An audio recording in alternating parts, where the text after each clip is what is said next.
Na-arụ ụlọ na-arụcha nke ọ na-arụ nke ọzọ. Akụmakụ ihe enwe ka m na-agọrọ ha ọfụ ya. Amen.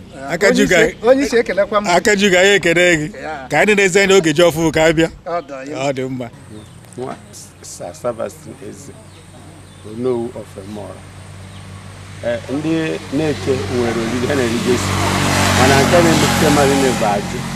Anyị na-eri ajụ, anyị wee meri iri ji ọfụ. Ya bụ oge eji ebiri iri ji. Anyị na-arịọ bụ na gọọmenti bịa nyere anyị aka. O nwere ihe ọ bụla anyị nwere.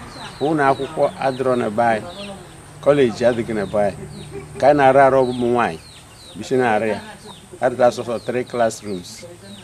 Onye bụ onye isi ụmụ ya bụ Lady Anastasia Eze. Gọọmenti nyere anyị ka rụọ high school. Nwekwa ihe ndị ọzọ na-agada enye anyị dịka o nwere ihe ọ bụla anyị nwere. Anyị nwere mmiri ọnwụ nwerukwa n'oge ụkọ mmiri anyị na-eme ihe na-enye anyị nsogbu. Kịta enwe eletrik adịghị n'ebe anyị. Ya dịchasị kachasị anyị mkpa bụ ọkụ eletrik ahụ. Gọvanọ nke anụ na-arụrụ anyị ụzọ. Mmadụ Sullivan na-arụrụ anyị ụzọ ka na-adị n'ebe anyị kịta. Anyị nwere nchekwube ụzọ narị kịta ga-ebido n'Enugu ruo n'Ikem bụ national bụ headquarters anyị, local headquarters. Na-abịa ị ga-eji ohere anụnwa wee na-ekene gọvanọ Enugu steeti bụ Barrister Sullivan Chima. Na-ekenesi ike. Ị na-ekenesi ya ike? Nye akwụkwọ Chineke nọnyere ka o jisi ike na-eme ya ọ na-eme. N'oge sikwa na Enugu steeti jebe Abuja, sikwa na Abuja bụcha president. Ya bụ kedu ihe ị chọrọ ka ndị NEKE made up of 4 autonomous communities, kedu ihe unu chọrọ ka gọọmenti mere unu? Anyị chọrọ ka gọọmenti mere anyị ka anyị gụta ka na gọọmenti n'obodo anyị. Na o nwere ihe ọ bụla bụ uru gọọmenti ọsọ onye dịka Silva na wee rọrọ anyị ụzọ nwere ndị ọzọ anyị nwere ọ bụla a na-enwe n'obodo anyị nwere n'obodo anyị. Mmiri ọnwụnwa adịrọ. Anyị nwere mmiri ndị oyibo. Mmiri anyị na-ekite ebido koru n'oge ọkọchị anyị na-anwụ mmiri dị dọtị nke kịta mmiri anyị na-anwụ adịrọkwa ọcha. Ya bụ ka eke si ị na-ekenekwanụ chairman local gọọmenti anụnwa bụ Chief Augustine Nnamdi. Kedu ihe Augustine Nnamdi megoro obodo a? Na-ekenesi ike ọ na-agba mbọ. Obere ga anyị transfọma. Gbọọ ya afọ ka anyị mara onye ọ bụ. Honorable Mayor Augustine Nnamdi. Nya chairman ISIUZO local gọọmenti.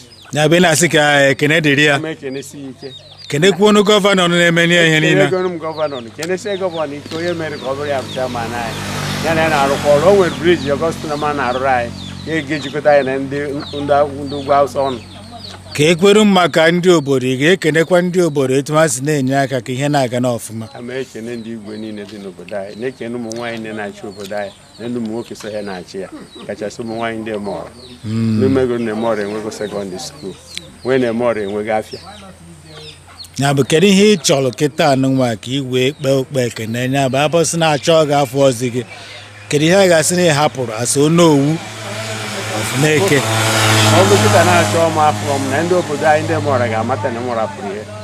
Maka ọmụnwa bụ isi na-enekọta ụmụ nwaanyị anyị ihe na ihe na-arụ. Mụ na igwe anyị kwa na-agbakwa mbọ, igwe anyị na-agbachi mbọ ike, igwe agụ gburugburu ọ na-agbachi mbọ ike. Na-abịa na-ekene n'igwe nụ. Kenekwa igwe n'oso mee ka obodo anyị bụ EMEORA. Kenekwuo local government chairman. Kenekwa local government chairman. Kenekwuo gọvanọ. Ngwanụ kenezie ndị ọra. Ekenere mmadụ niile. Kenekwa ego nwa bụ emere ka irute ebe a. N'aha Jizọs Kraịst onye nwe anyị.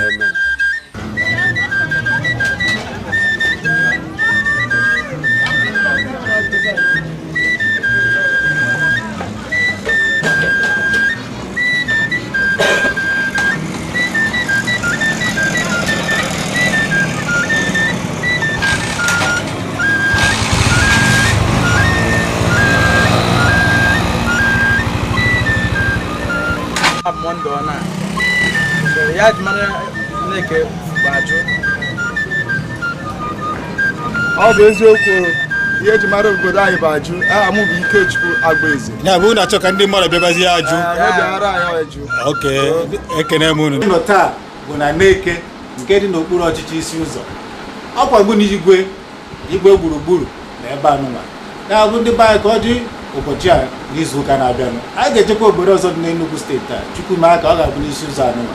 Ka a wetara unu obodo niile dị n'Enugu steeti na omenala ha na-eme na ihe eji mara ha ndị be anyị ọ bụ